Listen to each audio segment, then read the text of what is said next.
Hello दोस्तों, आज हम बात करेंगे ट्वेल्थ की भौतिक विज्ञान की। ठीक है, जिसमें बहुत बहुत मोस्ट इम्पोर्टेंट डेरिवेशन ही कराएंगे। ठीक है ना। चैप्टर नंबर 1 जिसका नाम है वैद्युत आवेश तथा वैद्युत क्षेत्र की तीव्रता। ठीक है ना। चैप्टर का नाम है वैद्युत आवेश तथा वैद्युत क्षेत्र की तीव्रता। इसमें हम मोस्ट इम्पोर्टेंट डेरिवेशन लगाएंगे। ठीक है। ओनली जो हमारा टारगेट रहेगा 2025 बोर्ड एग्ज़ाम। ठीक है ना। तो इसमें सबसे इम्पोर्टेंट टॉपिक है कूलाम का नियम। ठीक है। नंबर 1 टॉपिक है कूलाम का नियम। कूलाम ने एक कूलाम तो वैसे एक साइंटिस्ट थे। कूलाम कौन थे? एक साइंटिस्ट, बोले तो वैज्ञानिक थे। ठीक है ना। इन्होंने एक नियम दिया था कि जो आवेश होता है, ठीक है ना। आवेश को देखो इंग्लिश में बोलते हैं चार्ज। ठीक है ना। लेकिन दर्शाते किससे हैं? दर्शाने का जो सिस्टम होता है आवेश को, मान लो हम दर्शाते हैं क्यू से। ठीक है ना। किससे दर्शाते हैं? क्यू से। तो जो कूलाम है उनने एक नियम दिया था। उन्होंने दो स्थिर आवेश लिए थे। उन्होंने क्या किया था अपने नियम में? दो स्थिर आवेश लिए थे। मान लो ये जो हमारा आवेश है, ये वाला मान लो Q1 आवेश है, जो क्या है? स्थिर है। और एक हम दूसरा आवेश मान रहे हैं Q2। ठीक है ना। ये मान लो Q2 आवेश है। ठीक है। ये दूसरा आवेश है। ये भी स्थिर है और ये भी स्थिर है। ये एक दूसरे से, ये जो आवेश हैं एक दूसरे से मान लो कुछ दूरी पर रखे हैं। वो दूरी मान लेते हैं अपनी R दूरी पर रखे हैं। कितनी दूरी पर रखे हैं दोस्तों? R दूरी पर रखे हैं। ठीक है ना। तो कूलाम ने नियम दिया था कि अगर हमारे जो आवेश हैं दोनों अगर स्थिर हैं तो इनके गुणनफल का जो बल होता है वो अनुक्रमणुपाती होता है। इन आवेशों पर जो लगने वाला बल होता है वो क्या होता है? इनके Q1 और Q2 के गुणनफल का अनुक्रमणुपाती होता है। ठीक है। और जो इनके बीच की दूरी है R, इन दोनों आवेशों के बीच की दूरी है R, इसके वर्ग के व्युत्क्रमानुपाती होता है। यही कूलाम ने नियम दिया था। तो दोस्तों लिखना स्टार्ट करेंगे। इसमें इसकी डेफिनेशन क्या है? यही लिखना है कि हमारे क्या हैं? दो स्थिर आवेश हैं तो लिखेंगे दो स्थिर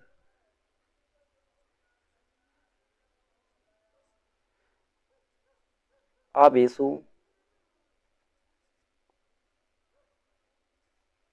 दो स्थिर आवेशों के बीच लगने वाला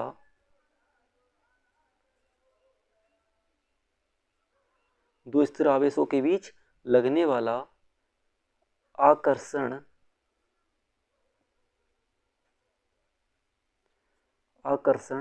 बल। देखो दोस्तों, अगर ये जो आवेश हैं, अगर ये आवेश देखो समान प्रकृति के होंगे तो एक दूसरे को प्रतिकर्षित करेंगे, मतलब कि दूर भगाएंगे। ठीक है ना। और ये आवेश समान प्रकृति के होंगे, वो सॉरी विपरीत प्रकृति के होंगे तो ये एक दूसरे को पास बुलाएंगे। ठीक है ना। एक दूसरे के तरफ अट्रैक्ट करेंगे। ठीक है। तो दो स्थिर आवेश, जो आवेश हैं हमारे क्या हैं? स्थिर हैं। आवेशों के बीच लगने वाला आकर्षण तथा प्रतिकर्षण, क्योंकि भाई जब समान प्रकृति के होंगे तो क्या होगा? प्रतिकर्षण बल भी लगेगा तथा प्रतिकर्षण प्रतिकर्षण बल प्रतिकर्षण बल। ठीक है। कॉमा लगाएंगे। आवेशों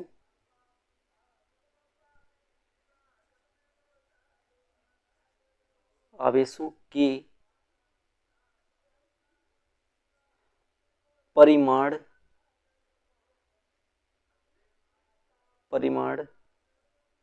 के अनुक्रमानुपाती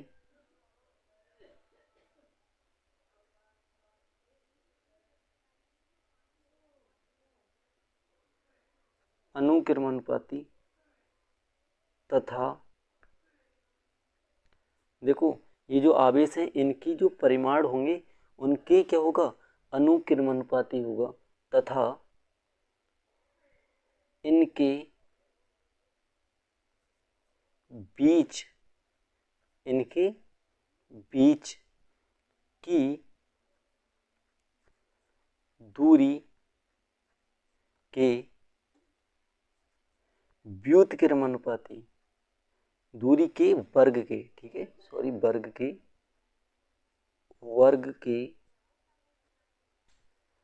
व्युत्क्रमानुपाती होता है।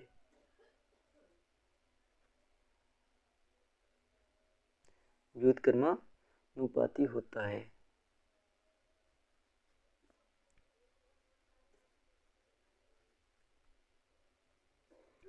तो दोस्तों हमने लिखा है कि जो स्थिर आवेश हैं इनके गुणनफल के अनुक्रमानुपाती, ठीक है, और दूसरी शर्त क्या है, इसकी जो बीच की दूरी है r के वर्ग के अनुक्रमानुपाती।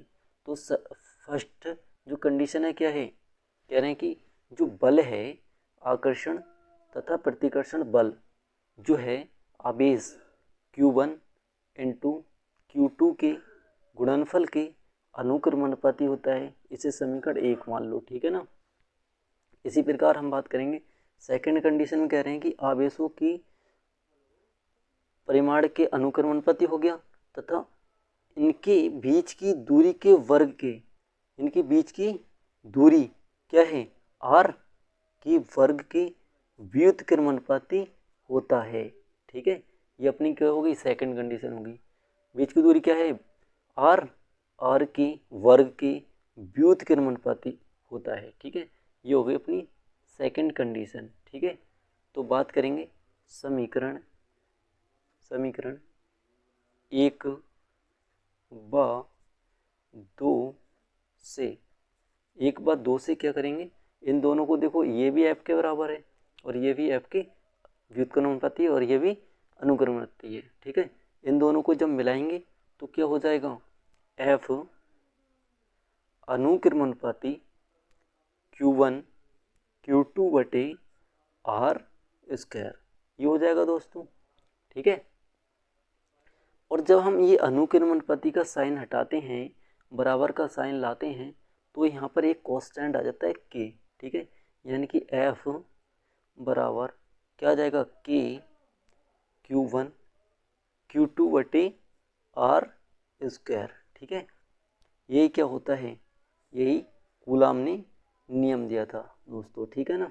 यही कूलाम का नियम है। जहाँ अगर बात करें, जो k होता है, k का मान होता है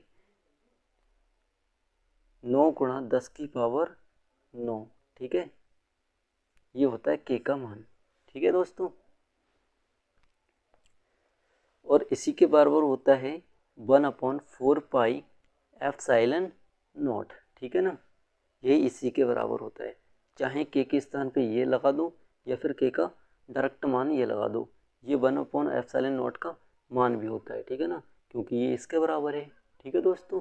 यही क्या है, कूलाम का नियम है, ठीक है दोस्तों। अब बात करेंगे टॉपिक नंबर 2, ठीक है। टॉपिक नंबर 2 जो है हमारा मोस्ट इम्पोर्टेंट है, वैद्युत क्षेत्र की तीव्रता, ठीक है। क्या है, वैद्युत क्षेत्र की तीव्रता, वैद्युत क्षेत्र की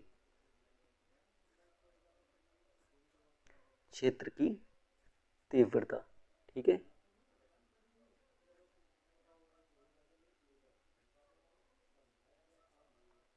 ये भी दोस्तों मोस्ट इम्पोर्टेंट टॉपिक है, क्योंकि देखो इससे या तो मात्रक पूछ लिया जाएगा या फिर तीव्रता पूरी डेफिनेशन पूछ लेता है। देखो जो वैद्युत क्षेत्र की तीव्रता होती है वो एक सदिश राशि होती है। कैसी राशि होती है, सदिश राशि होती है, जो क्या करती है, वैद्युत क्षेत्र की क्या होती है, वैद्युत क्षेत्र की भिन्न भिन्न बिंदुओं पर वैद्युत क्षेत्र का मान बताती है, ठीक है ना। क्या करती है, वैद्युत क्षेत्र का मान बताती है, ठीक है। तो इसे किस प्रकार से डिफाइन कर सकते हैं, इसकी डेफिनेशन लिखेंगे।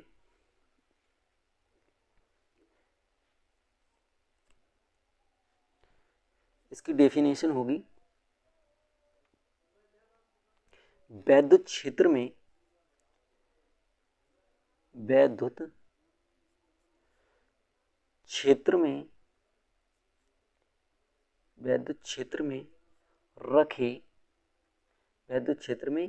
रखे धन परीक्षण, ठीक है ना। क्योंकि भाई देखो, वैद्युत क्षेत्र की तीव्रता का मान बताने के लिए हमें एक धन परीक्षण आवेश लाना होता है। क्या लाते हैं? धन परीक्षण आवेश, जिसका खुद का कोई चार्ज नहीं होता है, तभी वह जो होता है वो वैद्युत क्षेत्र की भिन्न भिन्न बिंदुओं पर बल का अनुभव करता है, ठीक है ना। यानी कि वैद्युत क्षेत्र के बल का अनुभव करता है। वैद्युत क्षेत्र में रखे धन परीक्षण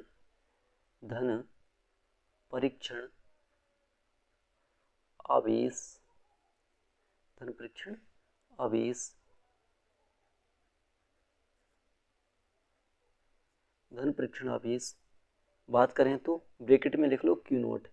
जो क्यू नॉट होता है धन परीक्षण आवेश होता है, ठीक है ना।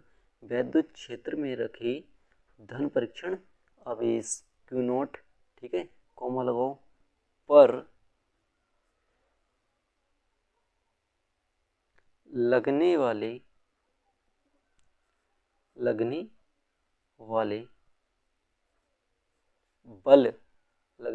बल, ब्रैकेट में लिख लो एफ। बल क्या होता है? एफ के अनुपात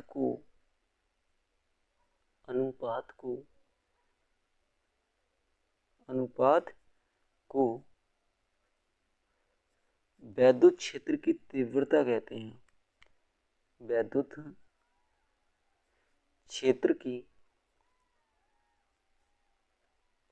तीव्रता कहते हैं। क्या कहते हैं दोस्तों? वैद्युत क्षेत्र की तीव्रता कहते हैं। इसे ई से, ये कैपिटल वाली ई से, ठीक है ना, ई से प्रदर्शित बोलें तो शो, ठीक है ना। किसे शो करते हैं? कैपिटल ई से प्रदर्शित करते हैं, ठीक है,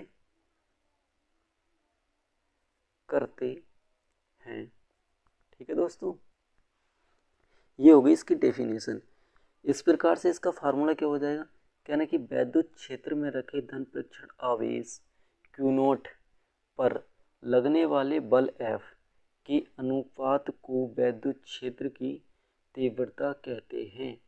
इसे ई से प्रदर्शित करते हैं। यानी कि जो ई बराबर हो जाएगा, क्या हो जाएगा? कह रहे हैं कि जो बल लग रहा है एफ पर और जो क्यू नॉट आवेश है उसके अनुपात को क्या कहते हैं? वैद्युत क्षेत्र की तीव्रता कहते हैं, ठीक है दोस्तों। ये हो जाएगा, इसका फार्मूला हो जाएगा, ठीक है दोस्तों। अगर यहाँ से हम मात्रक की बात करें तो इसका मात्रक क्या हो जाएगा बताओ? मात्रक हो जाएगा इसका, मात्रक क्या हो जाएगा? देखो ऊपर क्या है? एफ बोलें तो फोर्स, और फोर्स का मात्रक क्या होता है? यानी कि बल, और बल का मात्रक न्यूटन, ठीक है, लिखेंगे न्यूटन, ठीक है, न्यूटन, और बटे का साइन है, बटे लगा दो। क्यू नॉट ये एक आवेश है, और आवेश का मात्रक क्या होता है? कूलाम, ठीक है दोस्तों, क्या होता है? कूलाम। यानी कि इसका मात्रक क्या हो गया? न्यूटन प्रति कूलाम या न्यूटन बटे कूलाम, ठीक है। ऐसे मात्रक निकालते हैं। अगर हम बात करें विमा की, किसकी बात करें? विमा की। विमा क्या हो जाएगी? न्यूटन। न्यूटन की विमा क्या होती है? इसे हमेशा देखो बड़े कोष्टक में लिखते हैं विमा को, ठीक है ना। न्यूटन की विमा होती है mL/T⁻², ठीक है ना। ये होती है न्यूटन की विमा। बटे कूलाम की विमा क्या होती है? बड़े कोष्टक में ए और टी, ये कोष्टक कर दिया अपन, ठीक है। सॉल्व करेंगे, क्या आ जाएगा? देखो एम का एम आएगा, ठीक है, और ये एल है, नीचे एल है कहीं ना ही ऊपर है, तो एल का एल आ जाएगा। टी की घात कितनी है? माइनस की देखो 2 ऊपर है और 1 नीचे है, प्लस की, इसे ऊपर लेके जाएंगे इस घात को, टी की घात को ऊपर लेके जाएंगे तो किसकी हो जाएगी? 1 माइनस की, और 2 ये है, माइनस की 2 है और नीचे से 1 लेके आए तो माइनस की 1 हो जाएगी। ठीक है, ऐसी a की घात कितनी हो जाएगी, a की पावर हो जाएगी माइनस की 1 जब ऊपर लेके जाएंगे तब। ठीक है, तब इसकी यह भी हो जाएगी, सॉल्व करेंगे तो क्या आ जाएगा, m l t की घात -3 और a की घात -1। ठीक है, ये इसकी विमा हो गई बस। ठीक है, ये 2 टॉपिक हो गए अपने क्लियर। उसके बाद चलते हैं दोस्तों, छोटे छोटे टॉपिक हैं ये और परीक्षा में ज़्यादातर पूछे ही जाते हैं। ठीक है ना, अब हम बात चलेंगे टॉपिक नंबर 3, वैद्युत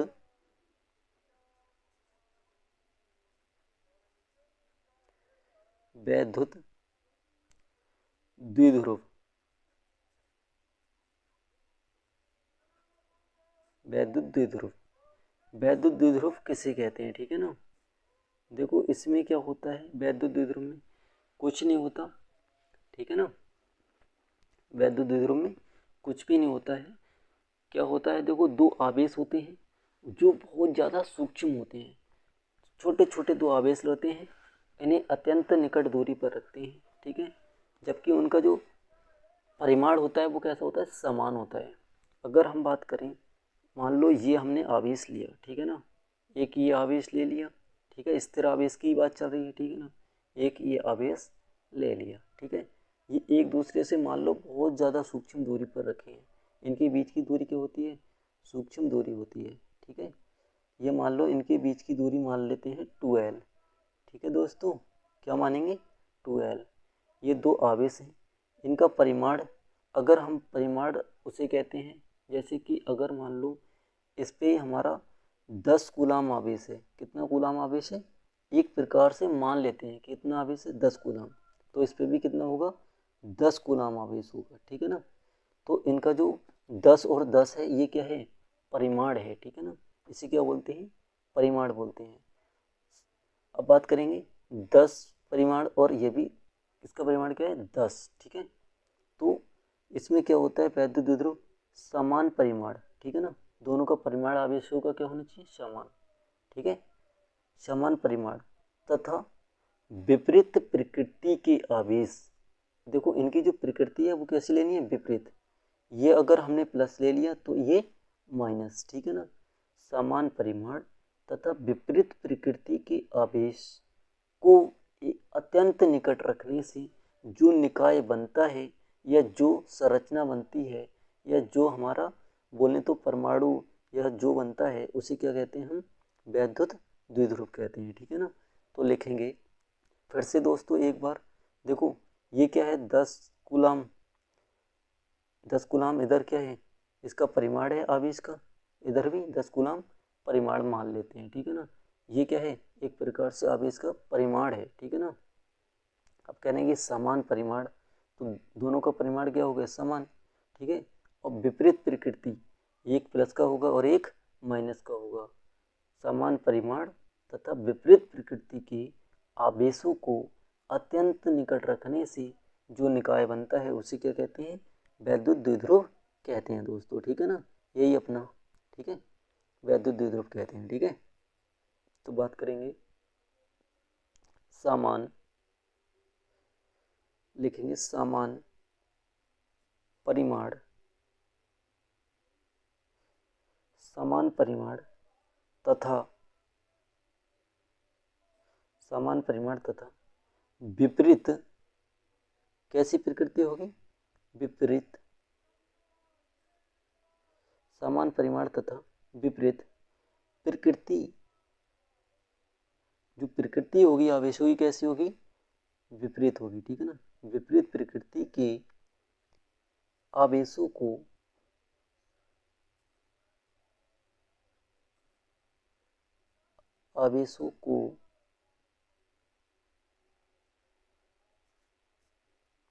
अत्यंत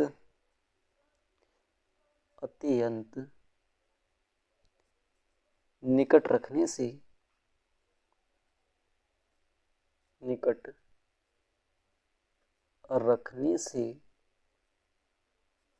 जो निकाय बनता है, निकाय बनता है उसे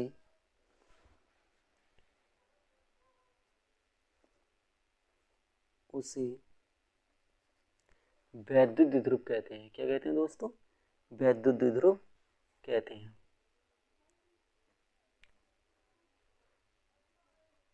वैद्युत द्विध्रुव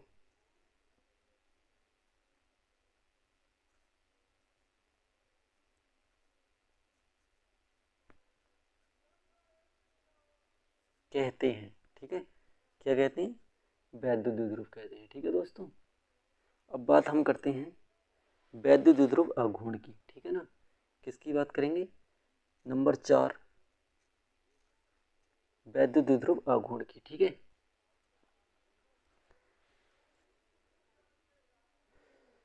लिखेंगे वैद्युत द्विध्रुव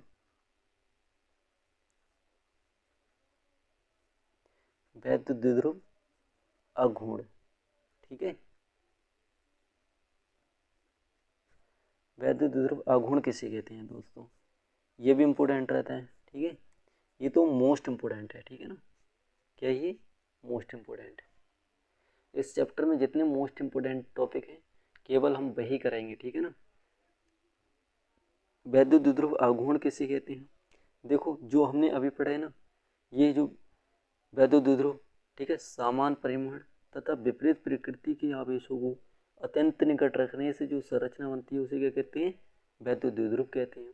ठीक है, अब देखो क्या करेंगे, ये जो आवेश है इसमें से कोई मान लो एक आवेश ले लेते हैं। ठीक है ना, आवेश देखो यहाँ पर जो आवेश मानेंगे वो क्यू मानेंगे। ठीक है ना, और इधर भी क्या मानेंगे? क्यू। एक प्लस का क्यू होगा और इधर माइनस का क्यू होगा। ठीक है ना, वो तो हमने परिमाण दिखा दिया है 10 कूलम और इसका भी 10 कूलम। जैसे क्यू और क्यू दोनों का क्या हो गया? परिमाण समान हो गया। ठीक है ना, तो क्या करेंगे वैद्युत द्विध्रुव में? वैद्युत द्विध्रुव में जो आवेश है उसे लेंगे, किसी एक आवेश को लेंगे और इसके बीच की दूरी की गुणा कर देंगे। इन दोनों की क्या करेंगे?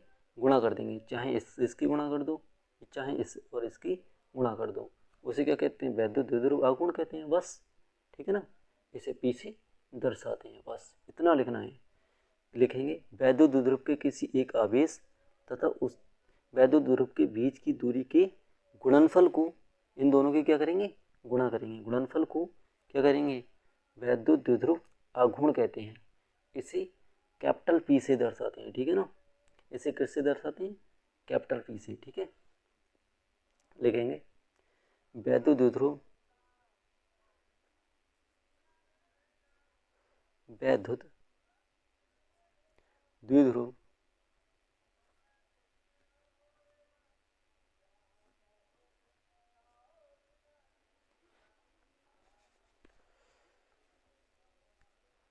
वैद्युत द्विध्रुव के किसी वैद्युत द्विध्रुव के किसी एक आवेश, कोई एक आवेश ले लेंगे। ठीक है ना, किसी एक आवेश, ठीक है, तथा बीच की दूरी क्या है इसकी? बीच की दूरी के गुणनफल को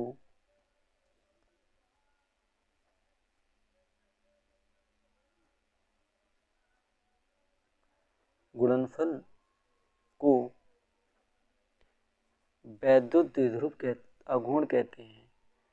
वैद्युत द्विध्रुव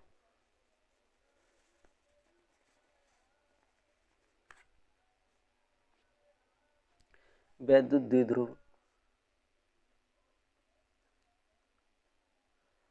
द्विध्रुव आघूर्ण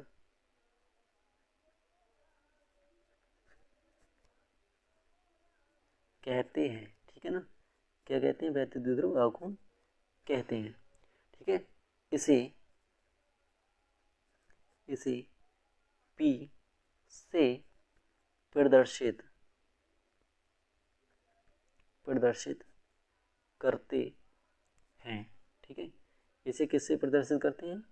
P से। ठीक है दोस्तों, इसी के साथ देखो तब P बराबर क्या हो जाता है? P बराबर हो जाता है दोस्तों, P बराबर अपना हो जाएगा, यानी कि जो P बराबर होगा वो होगा, देखो एक आवेश इंटू उसके बीच की दूरी क्या है? 2L, यानी कि एक आवेश ले लिया और उसके बीच की दूरी की गुणा कर दी, उसी को क्या कहते हैं? वैद्युत द्विध्रुव आघूर्ण P कहते हैं। ठीक है ना, ये हो गया इसका फार्मूला। ठीक है दोस्तों, बस देखो फार्मूला का निगमन करके, ठीक है ना, उसे बॉक्स में ज़रूर बंद कर देना। ठीक है, जिससे कि जो एग्जामिनर कॉपी चेक करेगा वो बहुत ज़्यादा, उसे खाली क्या है देखना होता है कि बच्चे ने क्या किया है। ठीक है ना, जब फार्मूला बॉक्स में बंद होगा देखेगा P बराबर Q इंटू 2L, हाँ सही है भाई। ठीक है ना, तो देखो इसका मात्रक क्या होगा? अगर मात्रक की बात करें हम, किसकी बात करें? मात्रक की। ठीक है ना, देखो यहाँ पर क्या है? Q। ठीक है, मात्रक ऐसे निकालते हैं, Q है, Q का मात्रक क्या होगा? आवेश। ठीक है ना, आवेश का मात्रक क्या होता है? कूलाम। क्या होता है? कूलाम। ठीक है ना, कूलाम लिखेंगे, कूलाम, गुणा का साइन लगा देंगे। ठीक है ना, और 2L, देखो 2 तो एक कांस्टेंट वैल्यू है। ठीक है ना, क्या है? एक कांस्टेंट वैल्यू। L क्या है? L एक दूरी है, बोले तो इसका मात्रक क्या होगा? दूरी का मीटर कह सकते हैं ना, कैसे कह सकते हैं हम? मीटर। ठीक है ना, यानी कि इसका मात्रक क्या हो जाएगा? कूलाम मीटर, या कूलाम इंटू मीटर। ठीक है ना, इसका मात्रक हो गया। ऐसी अगर हम बात करें विमा की, ठीक है ना, किसकी बात करेंगे? विमा की। विमा क्या हो जाएगी? देखो कूलाम की विमा क्या होती है? A और T, और हमेशा जो विमा है उसे बड़े कोष्टक में लिखा जाता है, और इंटू में क्या आ जाएगा? मीटर। मीटर की विमा L क्या होती है? L। ठीक है ना, यानी कि इसकी विमा क्या हो जाएगी? ये हो जाएगी L A और T। ठीक है, L A और T कोष्टक में बंद कर देंगे, ये इसकी विमा हो जाएगी। दोस्तों आज यहीं तक, उसके बाद मिलते हैं नेक्स्ट वीडियो में। ठीक है दोस्तों, और जितने भी हमारे मोस्ट इम्पोर्टेंट टॉपिक हैं इससे रिलेटेड, ठीक है ना, इस चैप्टर से रिलेटेड वही मैं कराऊंगा। ठीक है ना, एक्स्ट्रा का कुछ भी नहीं कराना मेरे को। ठीक है ना, इसी के साथ मिलते हैं नेक्स्ट वीडियो में। जय हिंद, जय भारत।